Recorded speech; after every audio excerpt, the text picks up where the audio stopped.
dear beloved, Boss Mike, Cervera. Good news muna, paano nyo mapapabagsak si Pangulo? Kita nyo naman. Pasok. Na umano ng Kamara ang mga pagdinig tungkol po sa panukalang aumento sa sahod. Ayon kay House Speaker Martin Romualdez, tinitignan po sa Kamara ang hanggang 200 pisong dagdag sa minimum wage. Ayan, mga kababayan Hermes Valdez, kuyot po naman. Awa. Kuyot permit kuyot ka. Ito na. 200 na dagdag sahod. Sabi rito. Abay, eto, pinipigilan pa ng mga DDS to. Gumagawa na ng mabuti ang Pangulo. Hey! Gumagawa na ng mabuti ang Pangulo. Mga kababayan. Aba, tinututulan pa ng mga DDS yan. Biruin nyo mga kababayan, ayan na minamadali na, dagdag sahod, good news dapat yan. Pero eto, ulitin ko mga kababayan ko sa mga DDS. Talagang hindi kayo mahal ng grupo ni Digong. Bagkos eto tinututulan. Pwede ba yun? Tutulan ninyo? Idagdag aumento sa mga sweldo ng mga Pilipino? Bakit ganun? Tinututulan ninyo? Ang tanong. Kayo mga kababayan, ano ang inyong pangunawa at masasabi kung bakit kailangan tutulan ang dagdag aumento para nga hindi kayo nagrereklamo sa pambili nyo ng bigas? Yung dagdag na yan mga kababayan, sa isang araw, sobra-sobra na yung pangkain ng buong pamilya. Totoo yan. 200, pambili nyo ng bigas. Kung bigas lang ang pag-uusapan. Diba, mga kababayan? Aba, sobra-sobra na yan. Bukod yan sa dagdag aumento na yan, mga kababayan, meron pa. Kasunod po yan ang pulong po nila sa ilang pinuno at kinatawan ng mga labor group. Pinag-aaralan din bigyan ng subsidy at exemption ang mga maliliit na negosyo o yung mga tinatawag na micro, small and medium enterprises o MSME. Diba mga kababayan, napakaganda. Minamadali na po yan ni Speaker Martin Romualdez sa tulong ni Pangulong Bongbong at ng mga iba pang mga congressmen. Diba? Eto mga kababayan, eto. Ang presyo ho ng bigas. Kita nyo, bukod sa dadagdagan kayo ng 200 kada araw. Eto pa mga kababayan. Bigas mga kababayan ay pinapamura na. Saan pa kayo? Tuloy. Sabi rito ni Argo, kawawa naman negosyante. Hindi ho. Never ho magiging kawawa yung negosyante. Bakit kanyo? Aba, kahit paano mga kababayan, mas malaki kita ng mga yan. Ngayon, sa panganahon ngayon ng medyo krisis, di dapat magbayanihan. Di po ba mga kababayan? Ito tanong ko, masama ba sa pagkakataon na ngayon magbayanihan? Sa mga mayayaman naman, sa mga negosyante, aba, dagdagan nyo na! Diba? Lalo na yung mga tao na nagtatrabaho sa mga kumpanya na ang trabaho halos hindi magpahinga. Maraming ganyang kumpanya mga kababayan halos hindi na magpahinga. Kita nyo mga kababayan, oras, magpapahinga lang pag break time nila. Oras, magpapahinga lang pag tanghalian na. Oras, magpapahinga lang pag uuwi na. 8 oras mga kababayan. Ilang minuto lang yung pahinga. Sa totoo lang, yung oras, kinakaltas pa sa ibang oras Yung 8 oras, buo na nagtatrabaho Napapatid lang pag nagpapahinga Diba? Kita nyo, mga kababayan. Yayaning mga construction worker ngayon, grabe. Above the minimum na. Yung mga tauhan namin, 1,000, 1 to 1,500 na Meron pang 2,000 yung foreman malaki nakita nila. Aloy. Bumababa na ang presyo ho ng bigas sa mga pamilihan. Ito po sinabi kahapon ni Trade and Industry Secretary Cristina Roque sa Bagong Pilipinas Ngayon. Ayan na, bumababa na ang bigas. Kaya siguro yung mga DDS hindi na makapag-comment. Si Argo na lang natitira. Argo, ikaw na lang natitira. Pwede ba pakitawag na sila? Nalulungkot kaming lahat Tawagin mo na. Batay yan sa kanilang patuloy na pagbabantay sa mga pamilihan at una ring napansin ng Department of Agriculture. Tumalima na ang mga negosyante sa pagtatakda ng DA ng maximum suggested retail price sa bigas. Kita nyo mga kababayan, tumalima, sumunod na mga kababayan, ang mga negosyante sa panawagan ng ating buting Pangulo. Kita nyo mga kababayan, napakagaling at napakatalagang diplomatiko ni Pangulong Bongbong dahil napapasunod yung mga tao, lalong-lalo na yung mga negosyante na mga kababayan, na mga nagbebenta ng bigas at kung sino-sino pa. Kita nyo naman. Ganun dapat. Bakit? Nakikita nila kay Pangulo ang pagiging totoo. Kapag nakita sa Pangulo ang pagiging totoo, ang mamamayang Pilipino, ang mamamayan nito ay magsusunuran. Ganun kasi mga kababayan. Kung sino ang leader, siyang tinitignan. Diba? Oh, sabi rito ni Emma Ordonez, may 39 kilo na nga eh. Oh, diba? Kasabay na rin ang patuloy na pagbaba ng presyo ng bigas sa pandaigdigang pamilihan. Ayon din kay Orly Manuntag, tagapagsalita ng Grains Retailers Confederation of the Philippines Incorporated o GRECON, simula pa noong huling bahagi ng Nobyembre hanggang Disyembre nagbabaan na po ang presyo sa pandaigdigang merkado. Yan, pandaigdigang merkado, hindi lang sa ating kundi sa buong mundo. Kita nyo mga kababayan, galing galing ni Pangulo. At dahil dyan mga kababayan, sa bigas-bigas na yan, sige tuloy pa natin. Posible nga dahil umano sa mahinang demand ng bigas. Samantala halos wala ng paglalagyan ang National Food Authority NFA ng bibilhing bagong ani ng palay. Ngayong nalalapit na po ang inihan sa Pebrero. Ayon po sa NFA, kailangan na nilang makapaglabas ng Alaka, umaapaw na ang bigas! Mga kababayan, umaapaw na ang bigas. Kaya pala sabi rito, puno na ng bigas. Puno na po ng bigas, mga kababayan, ang Pilipinas. Kaya ngayon, mga kababayan, dahil nga napakarami, magmumura talaga. Kaysa naman amagin sa mga bodega. Kaya ngayon, mga kababayan, yung hinahanap ng mga DDS na murang bigas, pagkakataon nyo na. At hindi lang yun, meron pa kayong dagdag na 200 na sa sweldo ninyo. Dagdag sweldo, murang bigas, saan pa kayo? Tutik na yan. Di ba, mga kababayan? Ito kung gawin example yung sa Mindoro, kasi napakarami nating tax doon.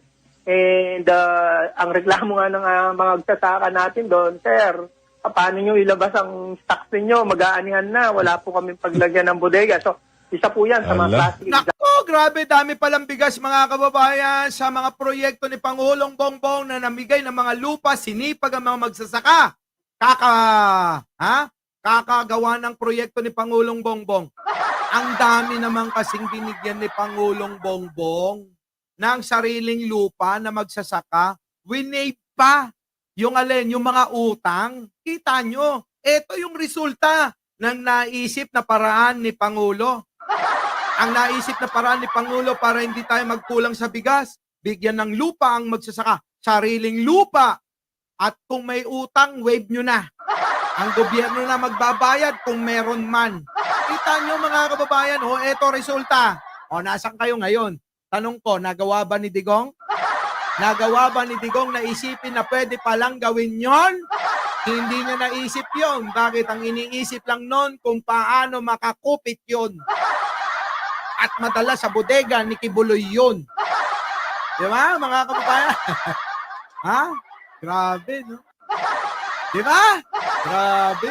Sample na kung saan doon magre-release po tayo para at least maibsan ng presyo and at the same time, ma-decongest yung ating mga bodega. Ang tagal naman desisyonan nito, parang Melo. Ba't ano ba naman yan? Ibaba nyo na yung, ilabas nyo na yung bigas ng NFA. Ilabas nyo na lahat. Yan ang problema. Kahit na magaling ang Pangulo, kung yung mga nasa ibaba na dapat gumawa para ilabas, ipamigay, i-distribute sa mga pamilihan para magkaroon ng murang bigas. Kita nyo, iniipit pa nila. Kahit anong galing ng Pangulo kung walang sumusunod na mga ganyan, yung mga dapat na nagdi-distribute niyan. Ay naku, mga kababayan, dapat yung mga yan, dapat tanggalin na. Tanggalin yung mga ganyang klaseng mga tauhan. Lalo na dyan sa NFA, ano. Putik, oy, NFA! Gising kayo! Putik na yun, yung NFA, oh! Yung mga tauhan ninyo, natutulog lang sa bodega nyo. Kilinayaw! Mga kababayan, ano, dapat binabatikos natin yung mga yan. Nananawagan po kami sa NFA. Yung mga bigas daw sa bodega, baka gusto nyo nang ilabas. Dahil punong-puno na. Anihan na naman. Sana na naman nila dadalhin yung mga ani ng mga magsasaka. NFA! Aba, gumising kayo dyan. Pangulong Bongbong, kapag kaganyan ang tauhan, dapat tinatanggal yan. Huwag ka nang manghinayang. Tanggalin mo. Mas maraming deserve dyan. Diba? Mas maraming deserving dyan ng mga tao na gusto ng trabaho. Yung magsisipag. Ang problema, mga kababayan, eto. Sa trabaho, alam ko, relate kayo. Sa trabaho, pag bagong pasok, masigasig, masipag, pakitang gilas. Kapag tumatagal, mga kababayan, nagiging mangiras. Alam mo yung mangiras? Matamad. Sa una lang, masipag eh. Todo yan, mga kababayan. Oo, grabe yan. Pag titimpla ka pa ng kape, kahit katitimpla lang. Kulang na lang. Himurin pati sapatos mo. Diba? Aminin ninyo. Pag bago kayo sa trabaho, para kayong talagang akala mo, napakasipag ng gusto. Tapos, eto na, mga kababayan. Eto na. Pag medyo tumatagal na, nagiging tamad na. Huwag ganun, dapat, huwag magbabago. Dapat nga, dadagdagan, padagdag yung sipag ninyo. Diba? Kung ino-hoard, bigas sa NFA, corruption niya, sabi ni Rice, Yukiko. Diba? Totoo yan, mga kababayan, Ano ba naman yan? Para yung sinasabing buwababa ng presyo ng bigas, lalong bumaba. Diyos Presyo ko! ng bigas. Kababagal ninyo, dinig ni NFA Administrator Larry Lacson. Sa ngayon, hindi pinapayagan ang NFA na makapagbenta ng bigas sa merkado. Pero inaasahan na ang pagdedeklara ng Department of Agriculture ng Food Security Emergency kung saan mapapayagan ng NFA na makapagbenta ng bigas sa mga lokal na pamahalaan sa Metro Manila sa mababang presyo. Pwede nyo naman palang pababain itong mga ito, taga-NFA. Aamagin nyo dyan. Kaya pagdating sa mga tao, magre-reklamo. May kasama pang, tawag doon? Kiti-kiti? Ano ba tawag doon? Korean bags? Ano tawag doon? Mga kababayan, pinakikita nating maitim na insekto. Diba? Kaya nagre-reklamo yung mga tao. Galing sa NFA, pangit yung bigas nyo. Paano hindi magiging pangit? Tinambak nyo ng ilang taon dyan. Bukbok. Ayun, bukbok. Bukbok! Bukbok. Parang yung mukha ni Digong, puro bukbok. Diba? Kakalungkot lang, no? Kahit anong sipag ni Pangulo kung may tauhang mga ganito. Diba? Dapat pagtatanggalin tong mga to eh. So anyways, ayan po Kaya sa mga ginagawa naman ni Pangulo, ang mga Pilipino, tignan ninyo. Ito ng mga Pilipino ang kontento sa administrasyon ni Pangulong Bongbong Marcos sa huling... Nako! Diyos ko, 59% ang kontento sa pamumuno ni Pangulo at sa kanyang trabaho. So paano to? Kung ang mga Pilipino ay kontento sa trabaho at ginagawa ni Pangulong Bongbong Marcos, ano pang masasabi nyo? So ibig ko sabihin nga, totoo. Konti na lang kayo. Oo, mismo na sira ang ulo sa mga balita ni Digunyo at sa mga amuyong na mga vlogger nito. Paano yan? Buwan ng 2024, batayan sa survey ng social weather stations na isinagawa. SWS survey, mga kababayan, 59% kontento sa trabaho ni Pangulo. Hindi bulag ang mga tao. Kitang-kita nila kung anong kasipagan ni Pangulo at ikukumpara nyo naman kay Sara. Tanong ko, nasan yun? Nasaan si Sara? Para bang hindi na natin makita? Mga kababayan, tanong ko lang, baka alam nyo kung nasaan. Nasaan po si Sarah? Ika-12 hanggang ika-19 ng Disyembre kung saan 2,000 ang tinanong. 23% naman ang nagsabing hindi sila kontento habang 17% ang hindi tiyak kung kontento o hindi. Yung mga hindi kontento, 23%. Yung mga kontento, 59%. Lamang na lamang, malayo. Yung 23%, yan yung mga DDS at yung mga, mga gumigit na. Hindi solid na DDS yung 23%, Baka akala nyo, karamihan dyan, mga kababayan, baka nga yung grupo ni Cielo. Diba? Paano to? Kontento, mas maraming Pilipino, baka gusto nyo namang manahimik na, Ang mga Pilipino, mas nakakarami, kontento. Bakit? Baka naman yung mga 59% na mga Pilipino, masisipag to. Iniisip, yung sarili, gumagawa ng paraan, diskarte, para mapalago ang pamumuhay nila at matugunan yung pang-araw-araw na pangangailangan. Kayong mga 20%, baka naman tatamad-tamad kayo. Wala kayong ginawa kundi magreklamo ng magreklamo. Magtrabaho kayo! Kinanayomanan. Nagresulta ito sa plus 36 na net satisfaction rating na katumbas ng good. Kahalintulad yan sa naitala noong Setyembre 2024 pero mas mababa kumpara sa plus 40 noong Hunyo 2024. Nakakuha naman ng very good ang administrasyon sa libang aspeto, partikular sa pagtulong sa mga biktima ng kalamidad. Nako, very good! Pagdating sa pagtulong, si Pangulong Bongbong ang maaasahan. Nung nagkaroon ng kalamidad ng pandaigdigang pandemya, si Digong mayroon bang tinulong? Kundi namili lang yun. Diba? Kita nyo naman, grabe, no? Sige tuloy, very good, si Pangulong Bongbong! Sasaktan na naman mga DDS. Malamang mas marami ngayon yung like natin kaya hindi tayo na-report. Tuloy. Pagpapabuti sa kalidad ng edukasyon ng mga bata, pagtulong sa mahihirap, pagbuo ng mga panuntunan para makalikha ng mga trabaho at pagpapaunlad sa agama at teknolohiya. Nako po! Very good ka talaga! Iba talaga. Pangulong Bongbong, saludo na uli kami sa inyo. Diba? Saludo kami uli sa inyo. Diba mga kababayan? Ibang klase si Pangulong Bongbong. Kaya ito mga kababayan, hiling ko.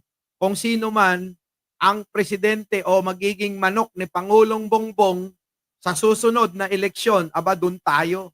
Diba? Doon tayo. Pero nakakuha naman ng markang poor sa issue ng inflation. Talaga naman na... Ito yan sa inflation, mga kababayan, balikan natin yung inflation. Yung inflation kasi mga kababayan, normal lang yun. Ulitin ko, sa pandaigdigan, lahat may inflation. Lahat ang mga bilihin nagtataasan yun. Ang Pangulo nga, mga kababayan, inamin hindi na siya nakakatulog sa isang bagay na problema natin. Alam nyo kung ano? Yung pagtaas ng bilihin, pinoproblema ni Pangulong Bongbong Marcos yan. Nakakaawa nga, hindi na nakakatulog Dahil ang gusto niya, lahat tayo mapagbigyan. Lahat tayo yung ating mga pangangailangan, kung maaari nga lang dalhin sa ating tahanan, gagawin yan kaso mga kababayan, yung inflation talagang hindi talaga basta-basta masugpo yan. Dahil sa pandaigdigan, yan din ang problema ng karamihan. Mga kababayan? So, mga kababayan, yan po So, pupunta na natin itong nagmamakaawang si Digong. Mga kababayan, pero bago yan, malamang maraming magre-report dito dahil ayaw nilang balita ito. Baka naman mga kababayan, isang like po. Our beloved Boss Mike Cervera.